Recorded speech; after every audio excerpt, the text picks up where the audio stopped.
Oi, Deise, tudo bem? Oi, Mauro, tudo bem? Prazer estar aqui. Que bom que você aceitou nosso convite. Bom, Deise, como eu disse, tenho te acompanhado, tenho ficado bem instigado pelas suas opiniões, pela assertividade e acuidade das suas análises. Então, começando para quem está chegando agora, né, o seu olhar para essa surpresa do primeiro turno, né? Realmente saiu todo mundo muito balançado no primeiro turno, com o equívoco das pesquisas, e é claro que tinha gente que achava que ia dar primeiro turno, que não ia, acho que, né, a questão não foi essa, né? A questão foi a diferença entre Lula e Bolsonaro, e aí as análises se dividiram muito, né, desde a semana passada em relação às leituras a fazer desse primeiro turno. Queria ouvir a tua leitura. Tá bom. Bom, Mauro, obrigada pelo convite. Eu estava assistindo já há um tempo aqui pelo YouTube. É. Eu, eu sempre evito fazer análise da minha opinião. Eu sempre falo assim, quando me chamam para conversar em algum programa, eu sempre falo, eu não sou a Dora Kramer, eu não sou nenhum colunista, eu sou cientista política, e eu sempre tento olhar para os dados do que eu estudo, né? Independente da minha preferência política, que hoje a gente está vivendo um tempo onde as pessoas elas querem corroborar o seu ponto de vista, então elas leem aquelas informações que vão corroborar o ponto de vista. Eu tento fugir disso porque eu sempre falo assim, como eu faço as análises de política, se eu colocar o meu sentimento na frente das análises, depois vem a dureza das urnas e desmente, né? Então eu não quero fazer nenhum panfletarismo político, isso é de longe o que eu pretendo fazer. E eu vou até puxar a brasa um pouco para o meu assado, assim, tem várias entrevistas e conversas com colegas jornalistas na internet que eu falava desde março que haveria segundo turno. E, inclusive, me estranhava as pesquisas em relação a São Paulo, Rio Grande do Sul. De novo, tudo isso que eu estou falando está gravado, é só procurar, assim, não é... É porque depois que termina o primeiro turno, as pessoas, mas eu sempre falei. Eu não... Por quê? A história de sempre ter um segundo turno é porque a gente sempre teve dois personagens políticos muito fortes, é Lula e Bolsonaro. Por mais que não se goste de algum deles, na ciência política a gente entende eles como mitos políticos, e tu só entende um personagem político como mito quando ele alcança um corpo social, uma militância muito forte. Então é isso que a gente fala, goste-se ou não, Bolsonaro e Lula sempre tiveram uma militância muito forte que não ia deixar a disputa terminar em primeiro turno. Historicamente, isso nunca existiu. Então, esse é o primeiro ponto. Sobre as pesquisas terem errado, era uma coisa que eu já falava muito, assim, às vezes eu ficava até constrangida que eu entrava nos programas e os apresentadores, Deise, eu sei que você não confia nas pesquisas, mas a gente tem um dado, e aí eu ficava, meu Deus do céu, sabe, vai dar ruim aqui.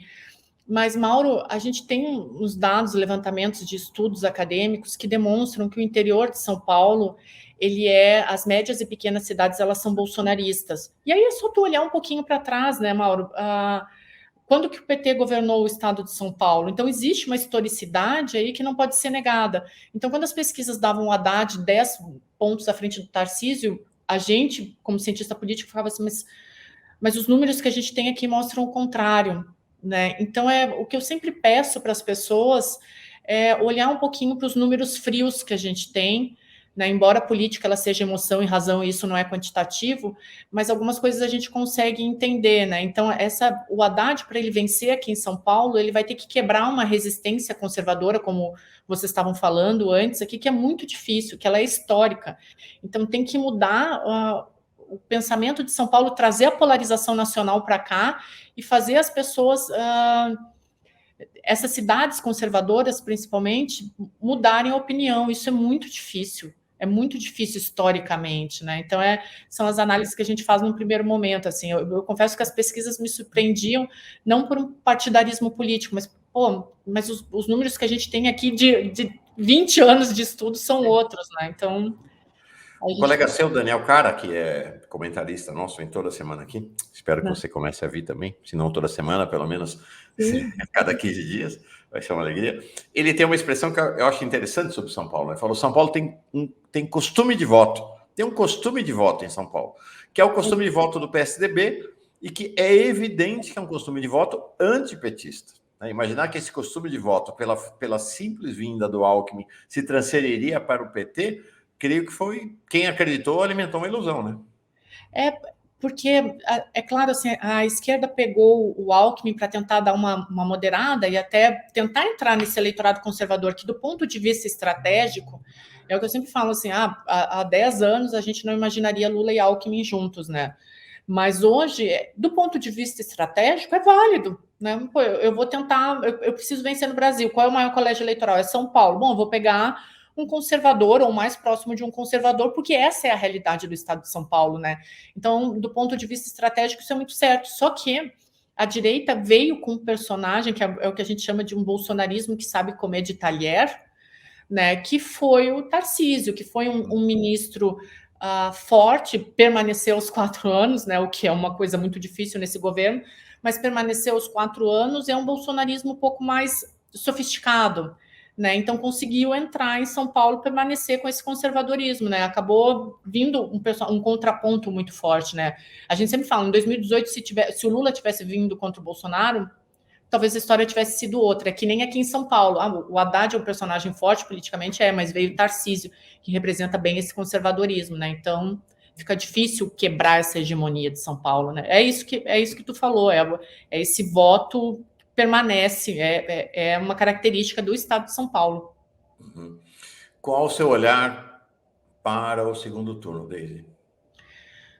Olha, Mauro, assim, no que a gente tem desenhado agora nessa primeira semana, eu acredito que os apoios do Bolsonaro, eles foram mais fortes, porque a gente, como analista, assim, no primeiro turno, a gente não imaginava que o Zema fosse declarar apoio. A expectativa era de que ele permanecesse neutro pela própria força dele, né? Se reelegeu ali em primeiro turno, com folga, tem uma bela de uma aprovação entre os mineiros, então a gente imaginava que ele fosse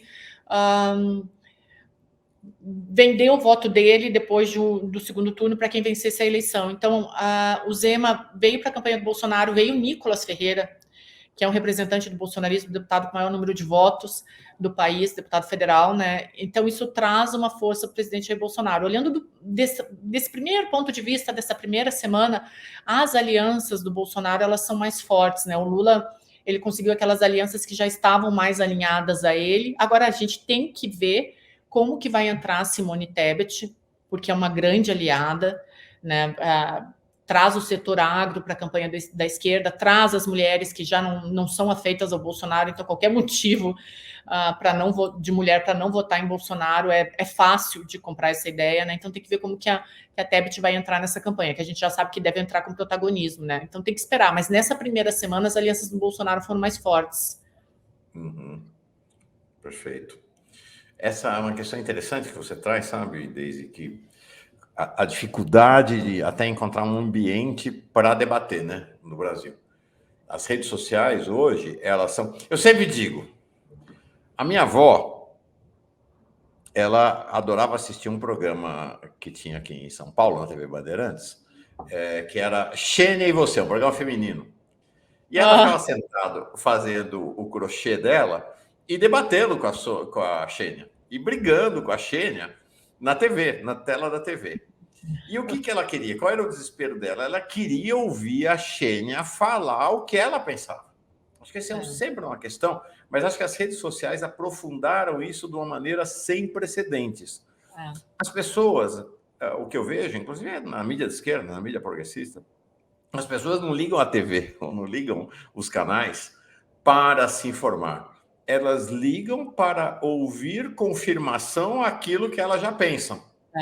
Aqui eu vejo isso, é nítido na mídia progressista, na mídia conservadora, na mídia de extrema-direita, igual.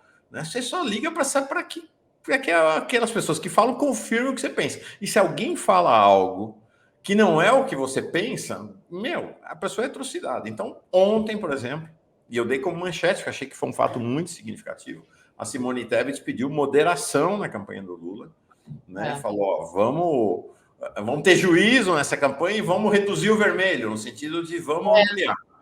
E eu destaquei aqui, e foi uma enxurrada aqui no chat de xingamentos para Simone Tebet, xingamentos a mim, porque acho que as pessoas... E eu falei, gente, pelo amor de Deus, isso é notícia, eu sou jornalista, não é torcida, mas acho que esse ambiente da notícia, do debate, da avaliação, está muito espremido, né, Deise? Acho que essa é uma questão realmente, imagino que é uma questão com a qual você se defronta cotidianamente. Né? O tempo todo. Mauro, quando eu dou uma entrevista, eu faço sei lá, uma live, qualquer coisa assim, se eu olhar minhas redes sociais em 5 minutos, galera me xingando de todos os lados, é muito louco. Mas sabe o que é isso? Olha só, isso tem origem na Guerra do Vietnã. Quando os Estados Unidos perderam a guerra, eles não entenderam por que eles perderam, né, com a força armamentista deles. E aí começou a surgir na América um sentimento de egocentrismo, de sobrevivência. Então, a gente perdeu uma guerra, agora a gente tem que se respaldar o máximo possível e se preocupar só com a gente.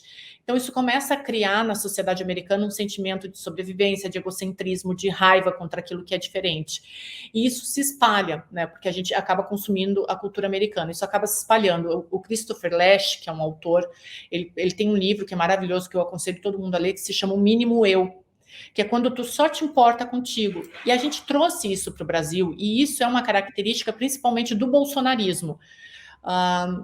O Bolsonaro, quando eu comecei a estudar ele lá em 2014, essa foi uma das primeiras coisas assim que me chamou a atenção. Nossa, isso daqui é esse deputado, né? Porque ele era um deputado até então. Que é essa característica de você só se preocupa com você. E aquela pessoa que pensa diferente, ela não é... Tem um sistema básico na ciência política, que é do Carl Schmitt, né? Que ele fala que é a oposição amigo e inimigo, onde o inimigo é um debatedor, é alguém que pensa contrário de ti. A gente está levando essa questão para o inimigo a ser aniquilado. Então, a pessoa que pensa diferente de ti, tu tem que aniquilar. E é isso que a gente está vivendo hoje. Então, eu não vou consumir, por exemplo, se eu sou de direita, eu não vou consumir um canal de esquerda e vice-versa, porque não corrobora o meu ponto de vista, não corrobora os meios que eu preciso para sobreviver. Então, o que a gente acaba transformando e fazendo da sociedade? Isso é aquilo que o Saramago fala, né? A cegueira parcial. Se tu quer ser cego, que seja.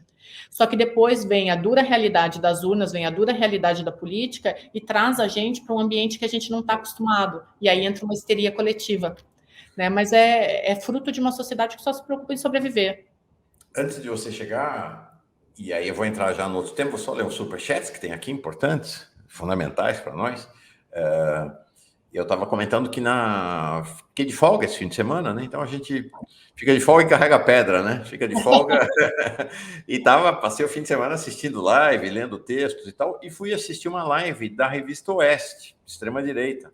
Com o Eduardo Bolsonaro, com o Ricardo Salles, com Kim Paim, e foi muito instrutiva, porque, primeiro, me surpreendeu, eles são muito mais racionais do que o nosso imaginário projeto, né? E segundo, eles têm estratégia, eles amadureceram, evidentemente há um amadurecimento político nesse campo da extrema-direita, e eles vêm, vai ser barra pesada, 2023 a confrontação vai ser ainda mais dura.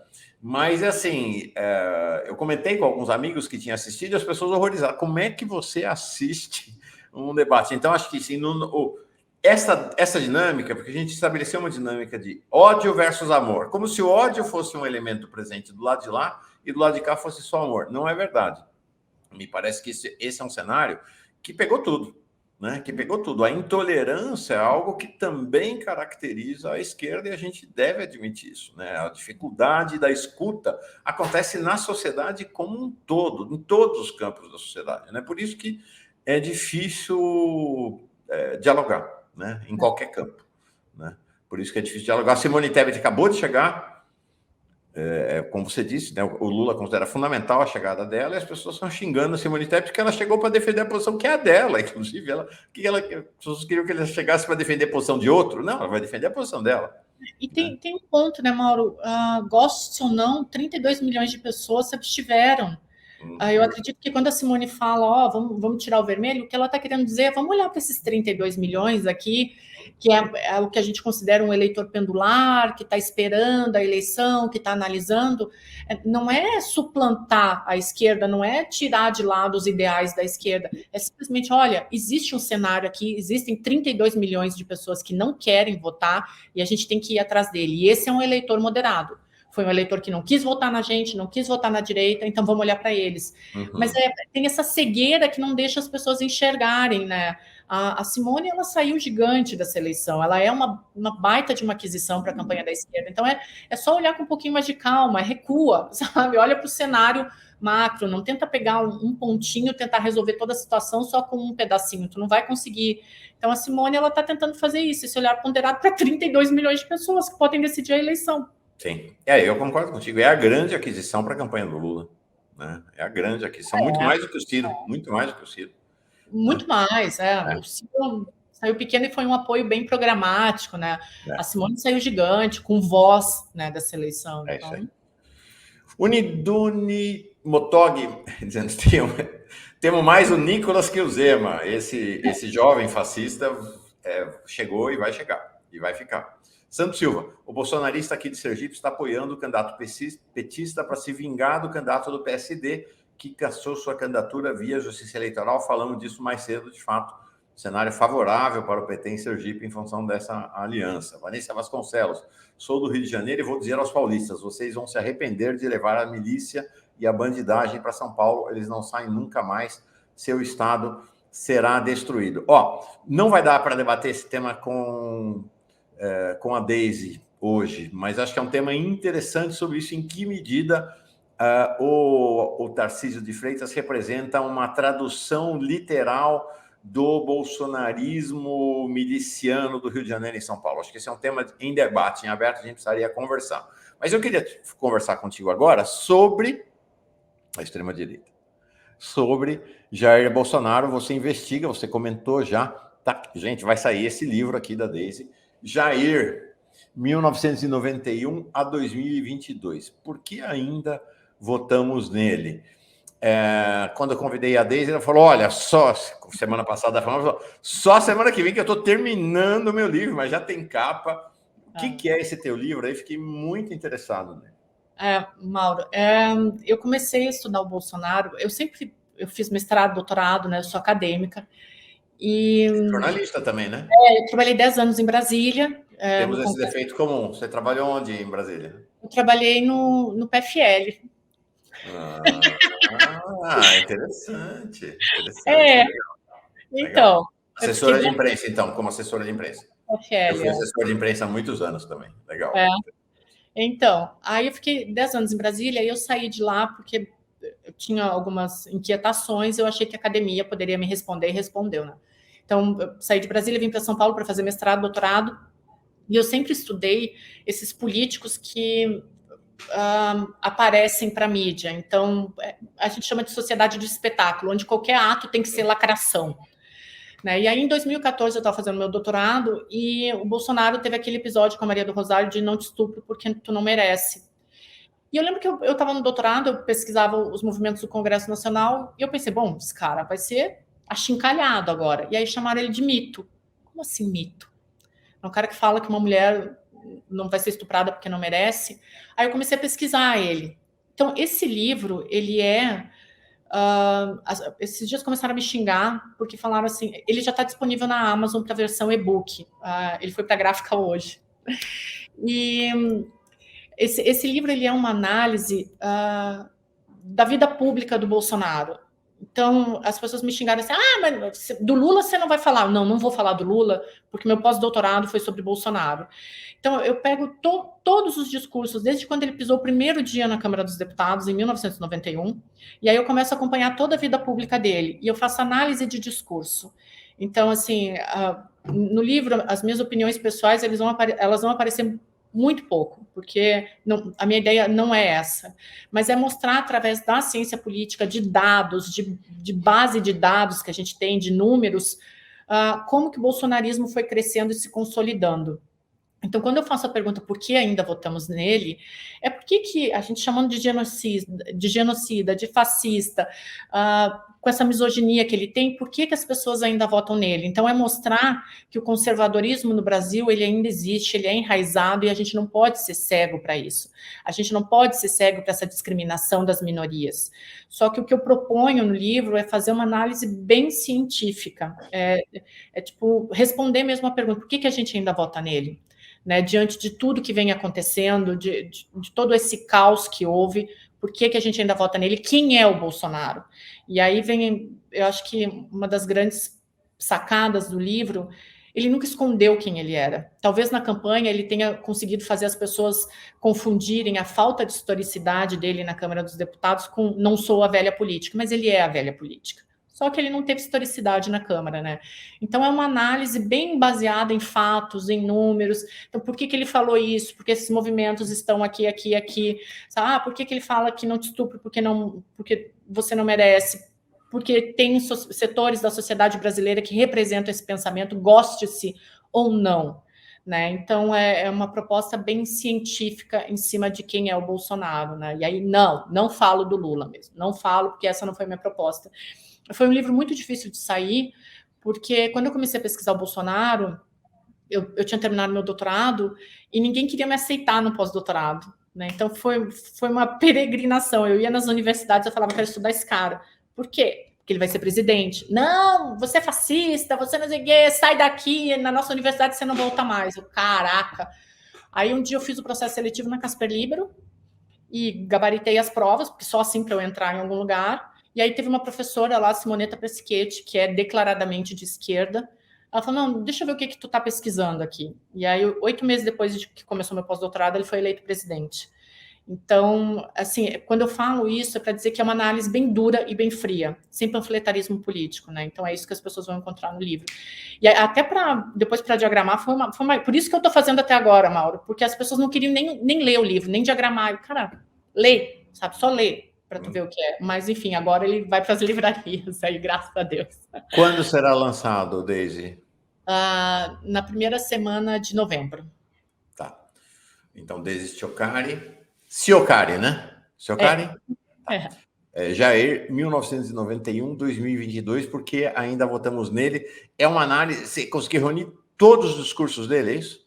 Todos. Eu peguei toda a vida pública dele, aí fiz a análise de todos os discursos, desde quando ele pisou no Congresso, primeira vez, até 2022. E aí no livro também tem essas análises. Tipo, aí eu fiz um levantamento que para mim foi o mais legal do livro, que eu peguei todos os anos dele, os 30 anos como deputado, e analisei como que ele votou em cada governo. Então, quando que ele votou mais para a direita, mais para a esquerda, mais para o centro. Então, para entender quem é o Bolsonaro. E aí depois fiz uma análise dos primeiros anos de governo, né, da ala bolsonarista, neoliberal, e fui explicando como que esses elementos foram se agregando e ganhando força na sociedade, né, através desse discurso de lacração, de aparecer. E aí, sim, em alguns pontos eu toco em como a esquerda não soube entender esses movimentos bolsonaristas e se abaixou para o bolsonarismo em dados momentos. Né? Quem é o Bolsonaro?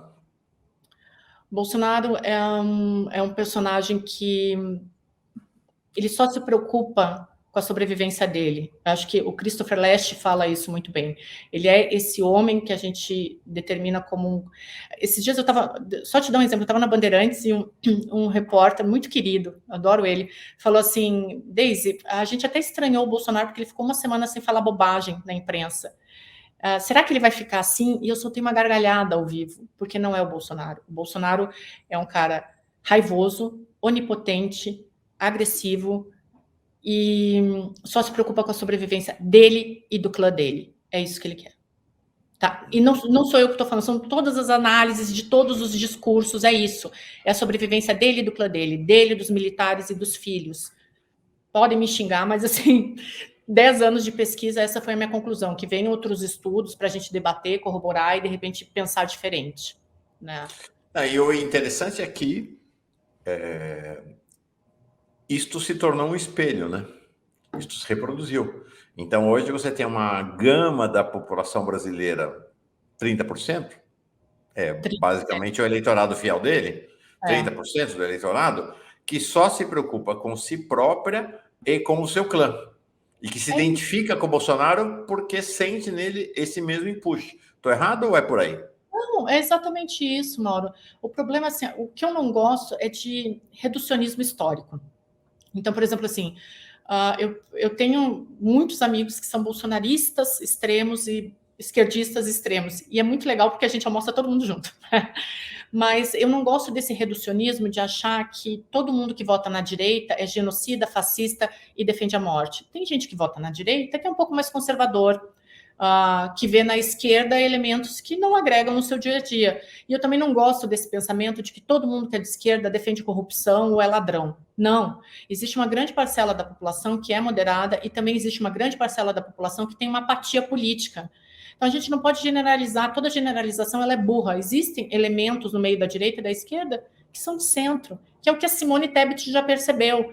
Então, é muito difícil tu tentar conversar com as pessoas quando elas estão tão raivosas umas das outras. Mas é isso, existem elementos na direita que não são do bolsonarismo, que são, por exemplo, do Fernando Henrique Cardoso, que é mais de centro.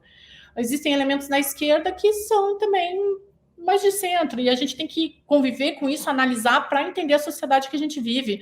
Porque assim, eu acho o Saramago brilhante quando ele fala isso, assim, se tu quer ser cego, que seja, mas depois vem a dura realidade das urnas, vem a dura realidade da política e te coloca no lugar de novo.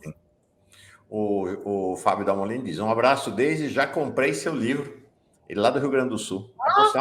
Tu é gaúcha também, né? Eu sou. Já leu o Jairo Nicolau, é maravilhoso. Compartilhe suas ideias ou trabalhar seu livro no meu curso de extensão, onde já lemos o Jairo Nicolau. Falei do Jairo Nicolau, conversei com ele esses dias também, outro analista fundamental para pensar. O livro dele de 2020, não é tão recente assim, mas está aí. O Brasil dobrou a direita, com uma análise, uma radiografia da eleição do Bolsonaro em 2018. Parece que você tem um grupo de pesquisadores, cientistas que estão se dobrando para pensar, né, em profundidade o que é esse universo da extrema-direita. O Virgílio pergunta qual a sua opinião. É uma batalha sobre um novo modelo de sociedade? Ia te perguntar exatamente disso, né? Como é que você vê este projeto, né? O que é o projeto? Não, antes disso, né? Só uma observação em relação ao que você falou.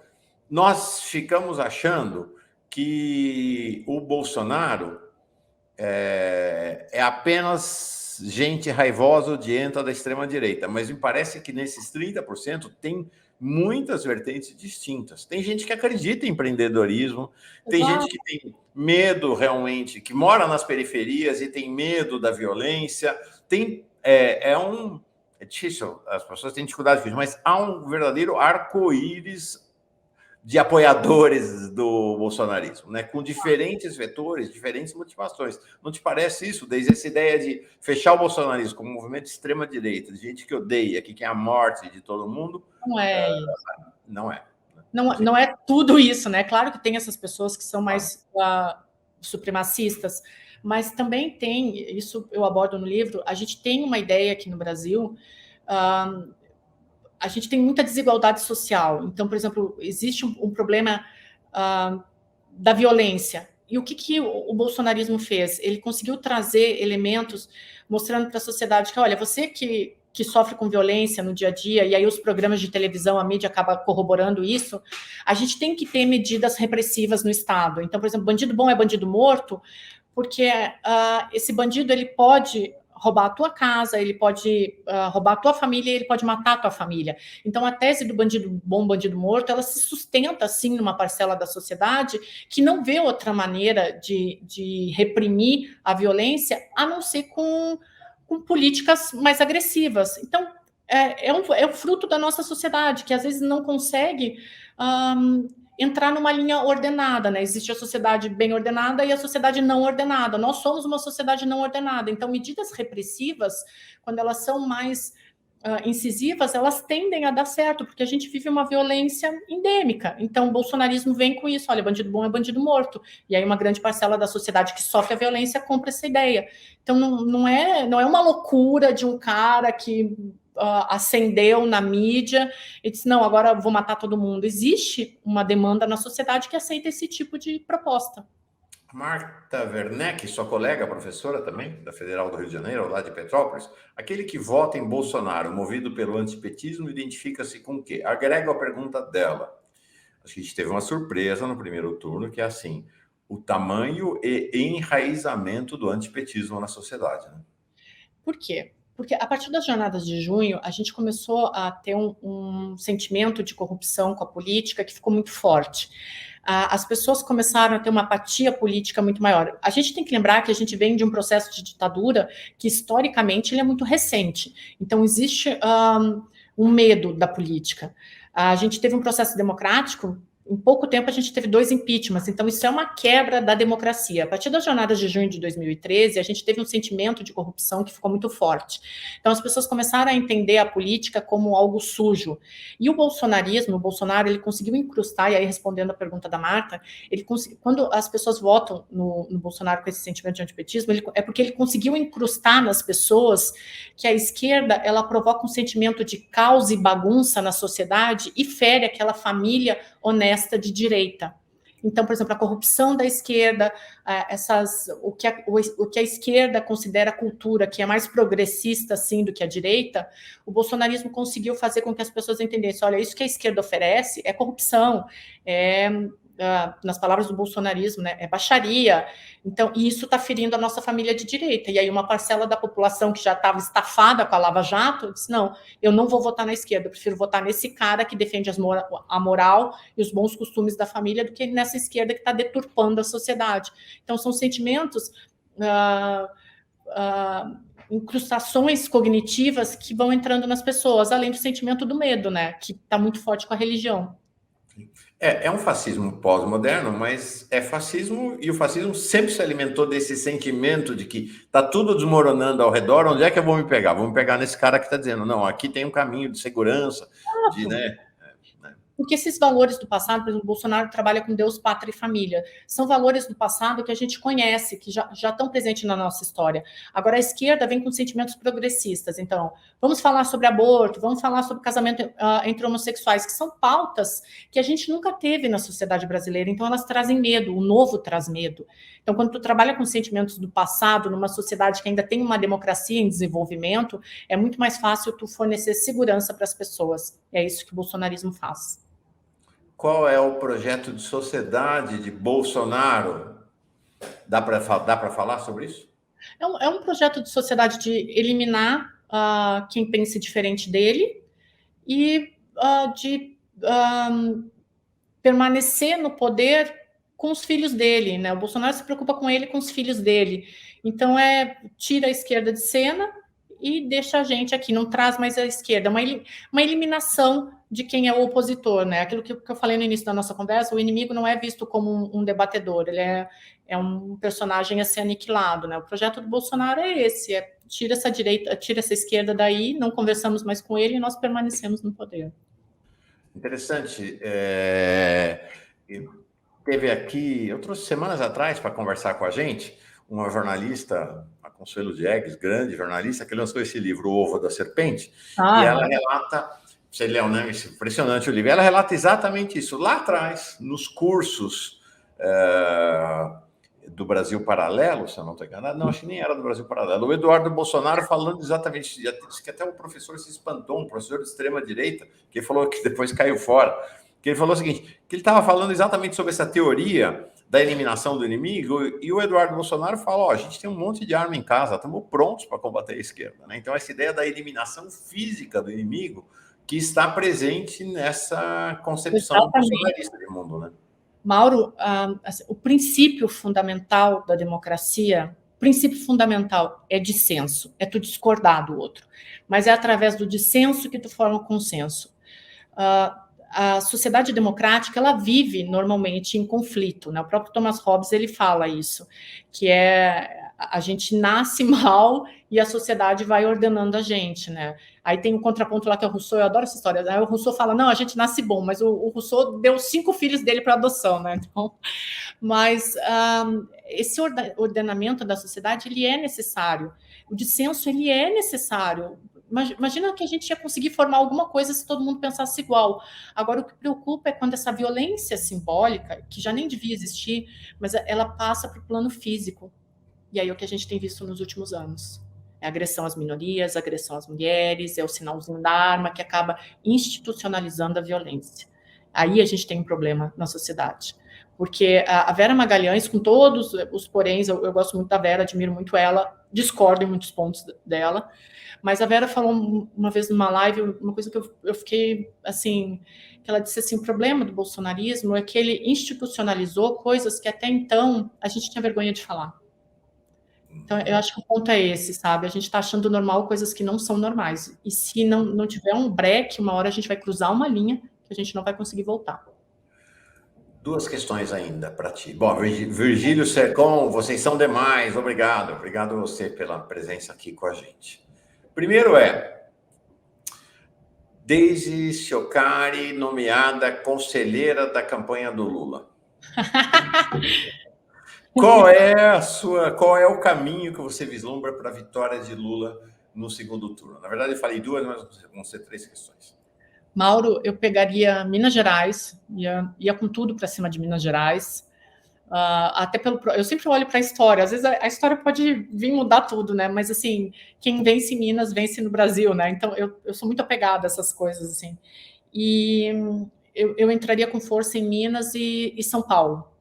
Né? E atrás desse eleitor moderado, assim, o eleitor moderado está querendo ouvir propostas, ele está cansado dessa pauta de costumes, que é o que a Tebet está falando, goste-se ou não.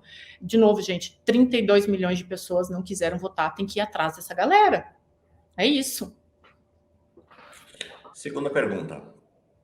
Como devemos olhar para as pesquisas no segundo turno depois dessa lambada do primeiro turno? Mauro, aí eu vou puxar a brasa para o meu assado, assim. Eu fiquei um pouco nervosa com as pesquisas, porque, com todo respeito, assim, eu uso muito as pesquisas para os meus trabalhos, eu não quero de forma alguma desqualificar o trabalho sério que alguém possa ter feito, mas houve uma indução, sim, me dói muito falar isso, porque eu sou a pessoa que mais defende ciência no planeta, assim, eu sou um fruto disso, né? Mas houve uma indução. Se eu puder dar um conselho para as pessoas, assim, procurem papers acadêmicos. Eu sei que é chato de ler, mas assim, que nem tu faz aqui, pô, vai ler o Jairo Nicolau, que é brilhante, o Lavareda, pensam diferentes, mas vai atrás dos dados duros da ciência política, porque eu acho que, por enquanto, os institutos de pesquisa eles estão tendo problemas na própria metodologia deles. Foi assim no Rio Grande do Sul, eles falaram que o Eduardo Leite estava 14 pontos à frente do Onix e foi exatamente o contrário. Então, talvez tenha um problema de metodologia que esteja ocorrendo agora. Eu sempre volto meus olhares para os papers, assim. Então, tem o Jairo Nicolau, a Maria Dalva Quinzo, o Lavareda, nossa, tem uma galera, assim, sabe? Então, pesquisa, porque eles têm uns dados mais robustos e de anos de pesquisa, né? Não é só o retrato do momento. O retrato do momento, às vezes, pode confundir, né? Eu acho que é difícil a gente olhar para os papers, mas pelo menos ter um pouquinho de pé atrás com os resultados das pesquisas e não considerar que elas estão, de fato, projetando o resultado da eleição. Porque é isso, né? 2016, elas previram a vitória da Hillary Clinton nos Estados Unidos. 2020, elas previram uma vitória muito mais ampla do Biden do que foi. Em na Inglaterra, previram a derrota do Brexit. No Chile, previram inicialmente a vitória da nova Constituição e depois uma derrota apertada, foi uma derrota amarga. Aqui em 2018, nós vimos nos governos estaduais o que aconteceu e agora. Então, assim, é uma história de muita dificuldade de enxergar o processo, de enxergar a extrema-direita, porque os erros são sempre para a extrema-direita, então vamos ter cautela nessa, né? Tanto que assim, a gente fala do IPEC, dá os números do IPEC e tudo, mas sempre dizendo, gente, né? Com calma e vamos olhar algumas profundidades. Eu, por exemplo, estou olhando lá, estou vendo. A avaliação positiva do governo Bolsonaro não para de subir. A rejeição ao Bolsonaro está caindo. Então, eu digo assim, Lula aparentemente está na frente, aparentemente está, mas essa eleição não está decidida, me parece que vai ser voto a voto. Não sei qual é o teu olhar para essa reta final da eleição. Vai ser voto a voto. E aí a gente volta para o ponto que estava falando, né, Mauro? Tem 32 milhões de pessoas que não decidiram, tem que ir atrás desse povo. Tu tava falando aqui antes, eu não sei se eu me enganei porque eu fui pegar um chimarrão. Tu entrevistou o Pedro Doria? Não, Pedro Doria veio ontem ao 11h30, que é o programa da hora do almoço aqui. Então, ele é maravilhoso, assim, eu aconselho as pessoas a olharem o canal dele.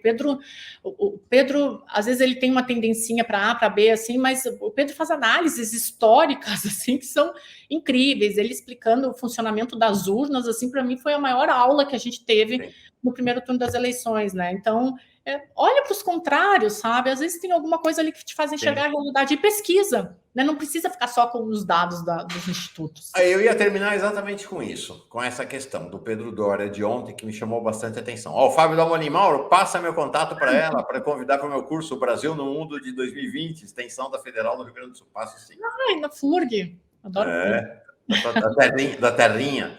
Então, ontem achei muito interessante o Pedro Doria, que ele se apresenta, ele é um cara de centro, claramente, conversa, não fica fazendo... Né? Ele não vem aqui para dizer que é de esquerda, é de centro.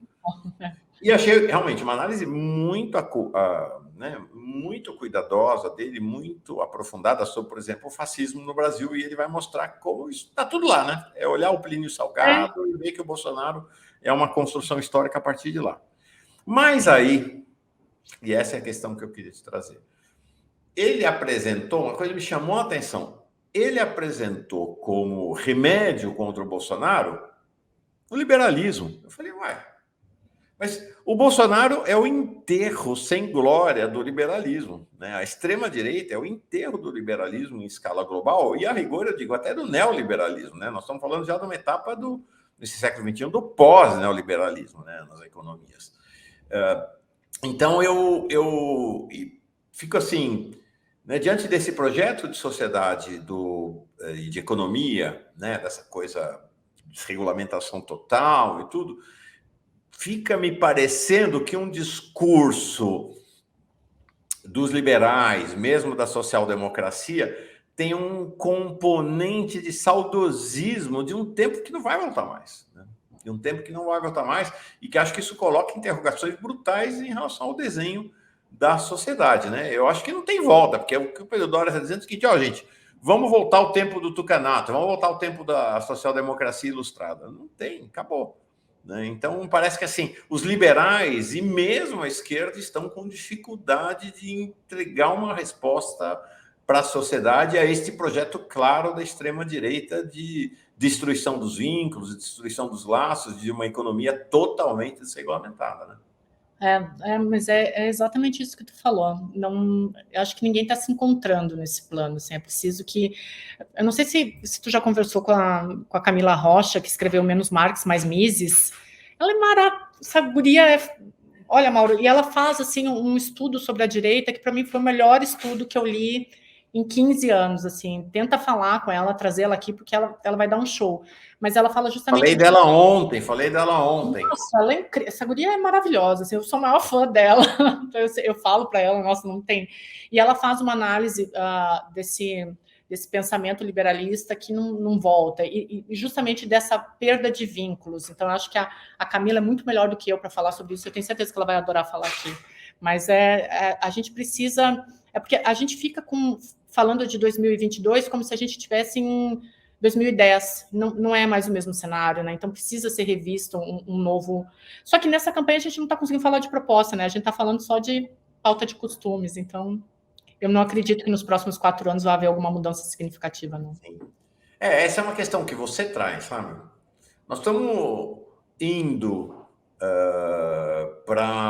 estamos em plena segunda década do século XXI e achando que a pesquisa de opinião, tal como está dada, que é um instrumento do século XX, ainda serve.